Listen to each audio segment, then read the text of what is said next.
When does sin actually start? Find out in today's message. Thank you so much for joining us. We're continuing our verse-by-verse message, going through the book of Matthew, or Matthew chapter 5, verses 27 and 28 today, which says, "You have heard that it was said to those of old, 'You shall not commit adultery.'" This is talking about the Ten Commandments, right? "But I say to you that whoever looks at a woman to lust for her has already committed adultery with her in his heart."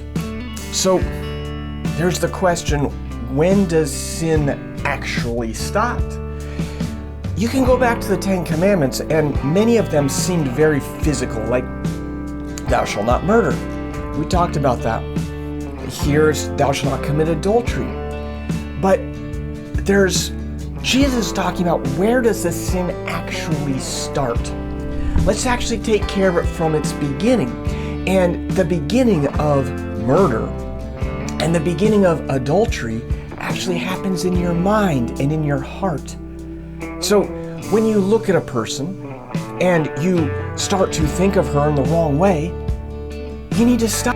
Each of us have the opportunity to entertain those thoughts. Or we can say, whoa, hey, that's wrong. And you put it to an end. And you move on with life.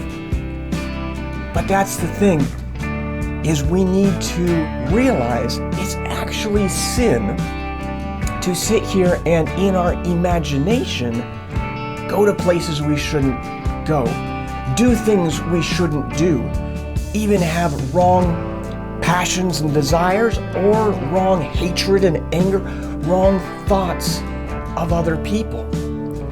It all starts in our head, and if we want to stop these things from physically happening, it starts in our own head, in our own mind, and focusing on God.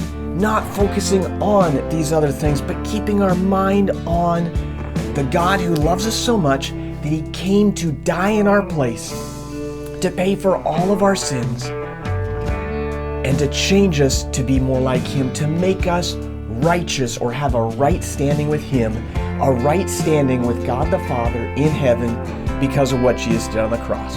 I sure love you guys.